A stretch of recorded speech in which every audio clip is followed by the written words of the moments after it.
Well, in the world of investing, there's a million ways to invest your money and get return. But one of the more popular ones, it seems, over the long term, is investing in real estate. So you want to be a rental property owner, or you want to have rental properties. Five things that I think you should know before you jump into the world of owning rental properties. And we're going to start first and foremost with asking yourself the question: are you cut out to be a landlord? Are you cut out financially? Are you cut out emotionally? And are you cut out physically?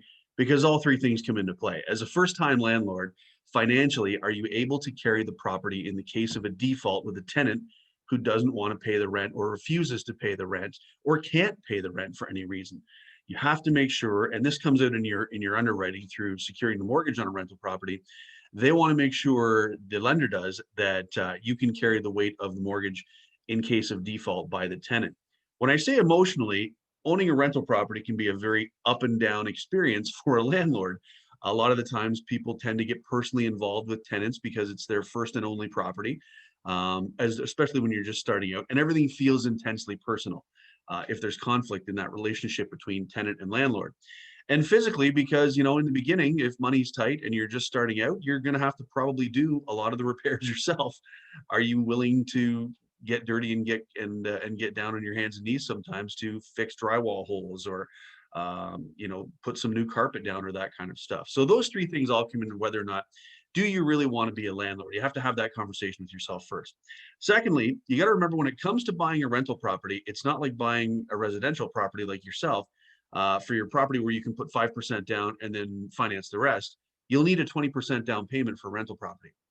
So yes, there are scenarios where you can borrow that 20% and put it towards a rental property, but generally you're going to have to be prepared for a 20% down payment. If you're buying a $400,000 rental property, then you're going to have at least $80,000 in cash reserves to put into that skin in the game to get yourself the mortgage to secure the rental property. So be prepared for a 20% down payment.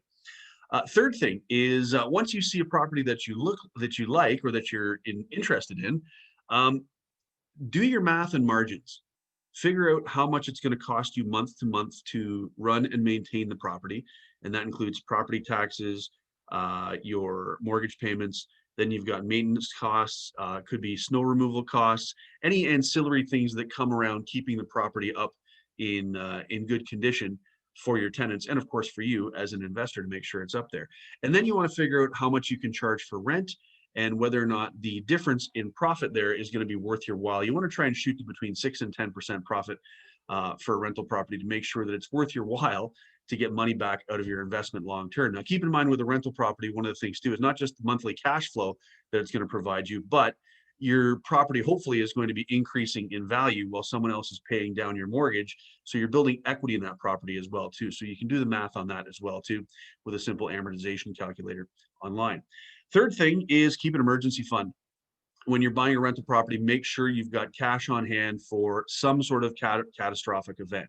Uh, I've been in the mortgage business 2 years. I've already heard horror stories. I've witnessed horror stories of a tenant who had some people over, and they blasted through the drywall in the upstairs bathroom and pulled the pipes out of the wall in the bathroom, and it resulted in like a $6,000 full bathroom redo. Furnaces break down, pipes will break, things will happen on the property with tenants, and you have to be financially prepared to make sure that you can cover those costs so you're not putting yourself further into debt. And of course, you always want to keep the property in good maintenance and ready to go. And the final thing is, and this is maybe one of the biggest ones, and that is know your obligations to your tenants and your rights as a landlord. This comes into doing a lot of homework before you buy the rental property, in terms of what your legal position is as a landlord and what your legal obligations are to your tenants. Lease agreements, rules around eviction and eviction notices, damage to the property and recourse with damages, um, and sort of just fair tenancy, and making sure that you're up to speed on what the current laws and rules and regulations are. You're probably not going to memorize the entire Landlord Tenant Act, but you have to be familiar with at least the basics and then some, to make sure that you're protected and that your tenants are protected as well too. So buying a rental property, getting involved as a landlord, there are a million and one things you're going to have to learn and do and figure out as you go. But if you're interested in becoming a landlord and in getting involved, these are sort of 5 places that you can start to prepare yourself to jump into the world of rental properties.